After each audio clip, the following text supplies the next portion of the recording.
Oh, sorry. There's actually one game that I forgot to mention that is going to be in this series, and it's actually my next topic.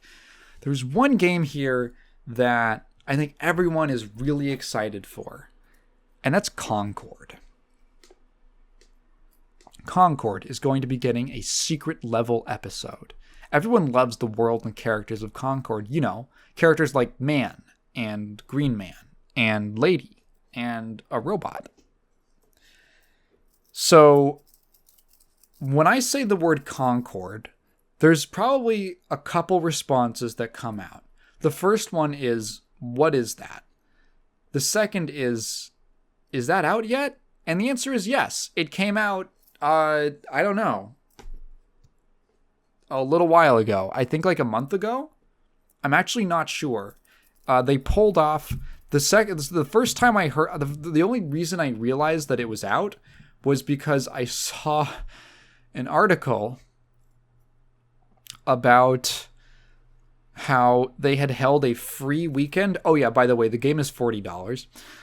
They held a free weekend and somehow lost players, which is kind of impressive. Now, there's a lot to be said about Concord. And this is why, about Concord's failure and what we can learn from it.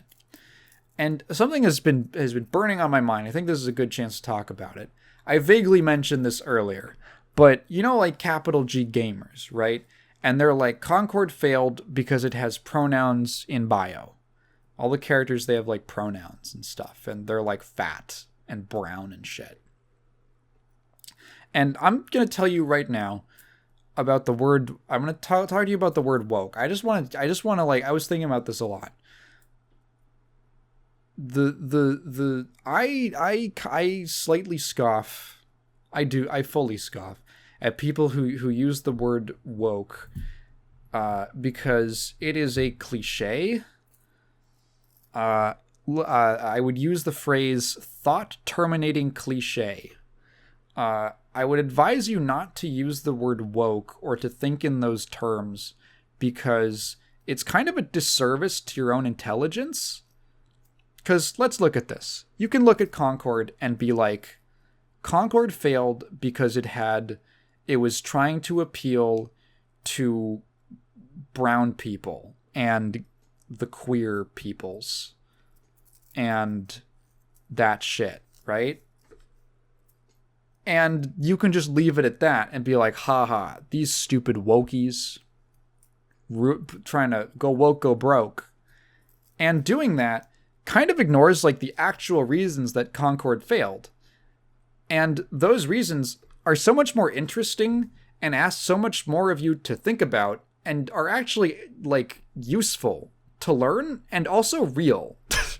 I should mention that, also real. No one cares about the fact that the Concord characters have pronouns because no one knows what Concord is, because no one cared enough to talk about it after its reveal. So let's look at a couple problems with Concord. Number one, it is a hero shooter that released in 2024 when there isn't a big enough gap in the market to really justify it.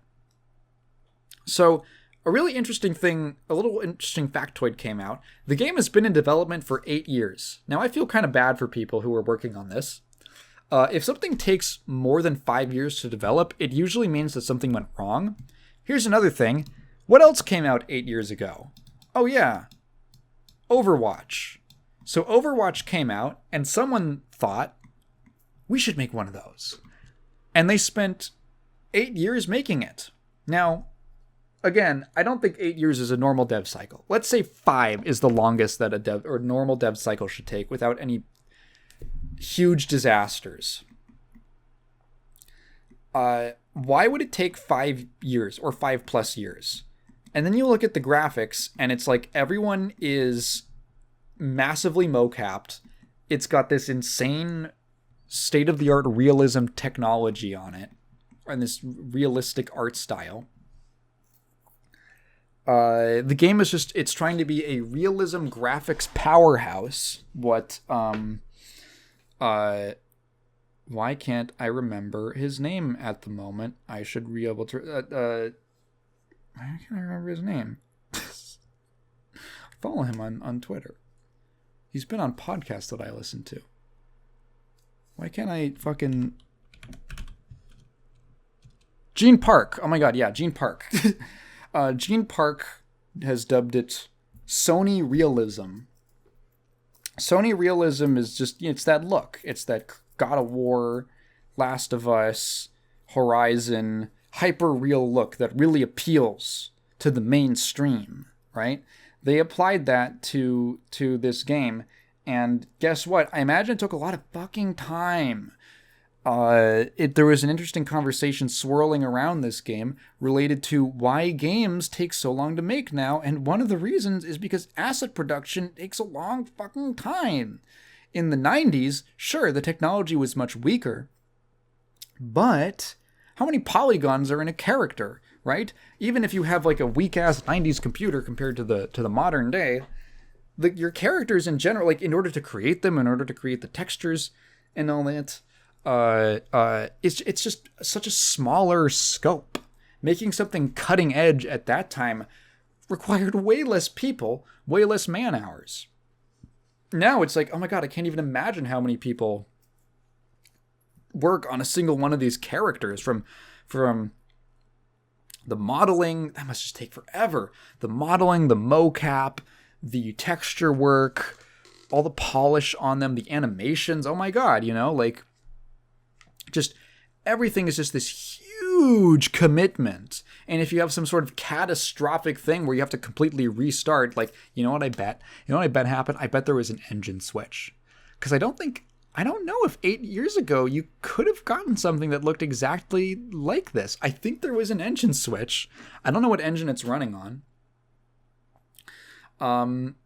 Because it was the fucking Duke Nukem Forever thing, where they're like, it's taking too long. It's taking forever, and the technology is passing us by, and we need to be cutting edge and realistic, so we're going to do a complete engine switch. I think that happened. I think this game that's my bet. I'm going to say this game came out, or this game was in development for like 3 or 4 years, and they were set to release on track, and then they're like, we have to start over from scratch in a completely new engine, and they had to redo a bunch of fucking work. And it was a total pain in the ass. That's what I'm going to say. I would not be surprised at all if that happened. There's also an alternative, which is that they just spent like 5 years dicking around in pre-production, like what happened with Anthem. And then we're like, oh, we have to make a game? Oh, I forgot about that part. So like incredibly bloated development, I would call it a bloated development and budget and all that. Way too big of a scope for what it needs to actually be at. Second of all, this is a hero shooter. Hero shooters live and die based on the appeal of their characters. And every time something like this comes out, it really makes you appreciate how good Valve got it on TF2, right? Every one of those characters, those 9 characters, are just classics. Immediately recognizable. I'm not the first person to go. You can go watch 100 videos about why they're visually designed so well and why it like matches their gameplay, and how you can just look at a single TF2 character and know exactly what they're about, from their gameplay to their personality to like even their background sometimes. Oh, my neck. I think I picked up.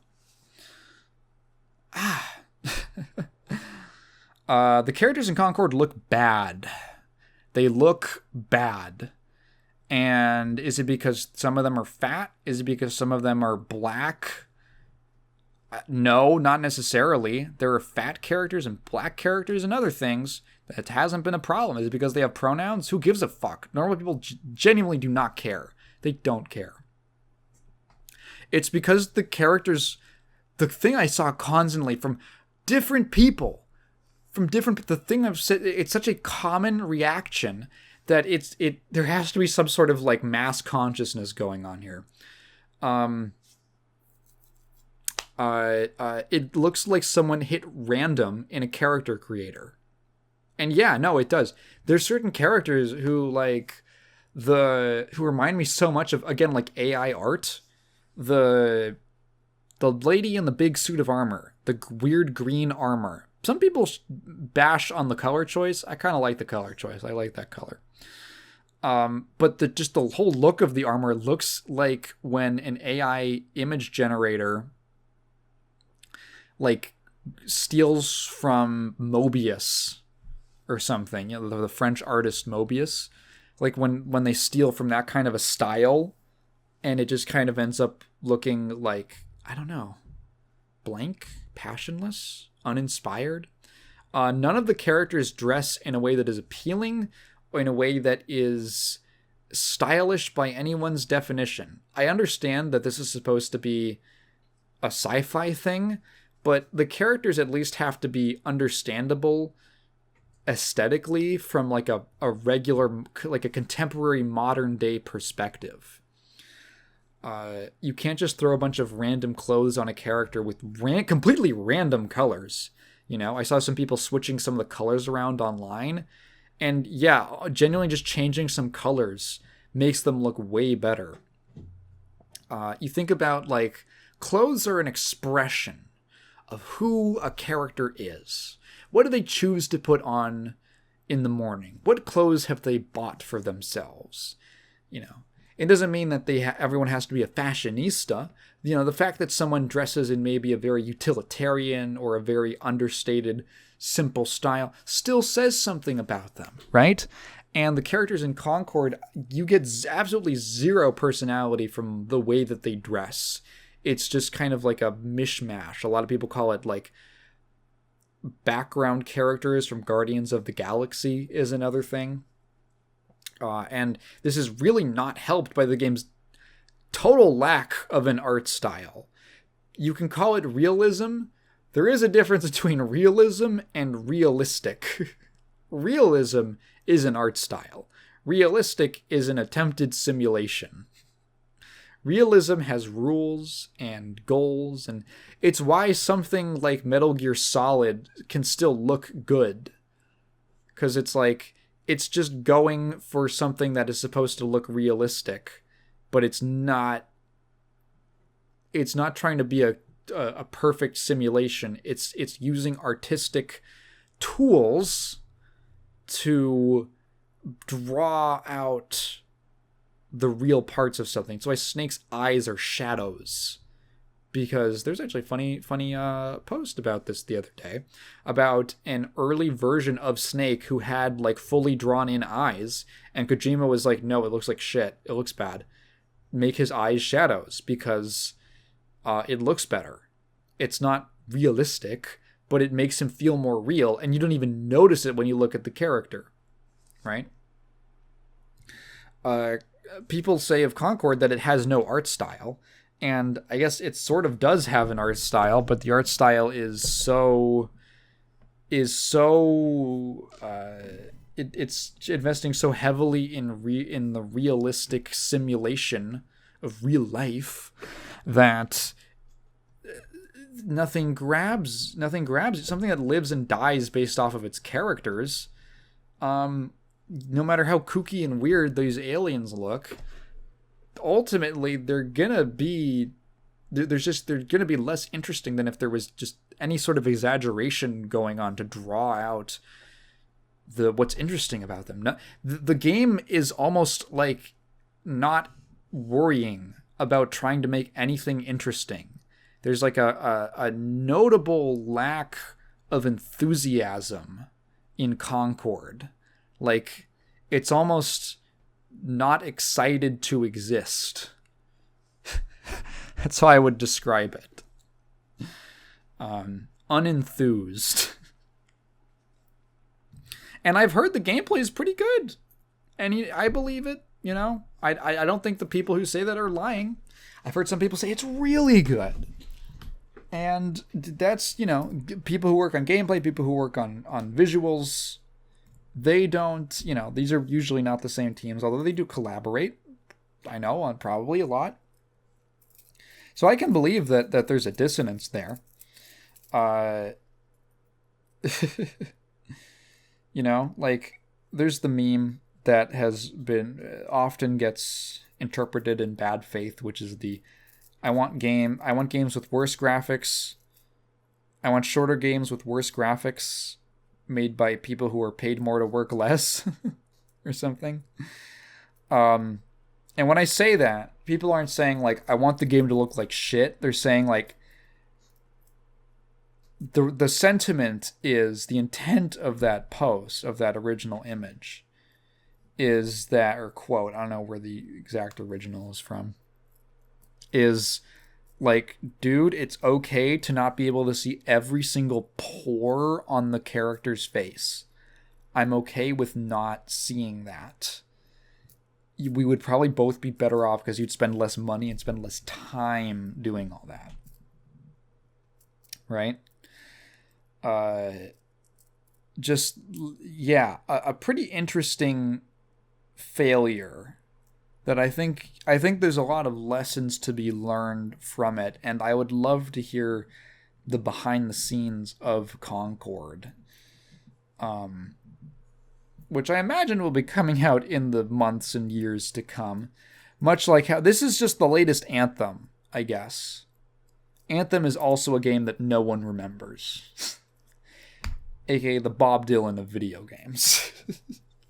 It really does make you appreciate good designs, good animations. I was thinking about how, like, in Guilty Gear, for instance, you could tell so much about a character's personality just based on their idle animation and their walking animation. Like, you don't need anything else. It is immediate. The way they look, the way they stand around, the way they walk forward. Just instant personality, right? Just you immediately are grabbed in, and there's something to appeal, right? You need to be interested in grabbing people. You need when you have such a character-focused game like this, you need to have a roster that people look at, and maybe you'll look over most of the roster, but there's at least one character that you look at and you go, who's that person? Who are they? I want to check them out. That's a cool aesthetic, you know? That's how you have to grab people.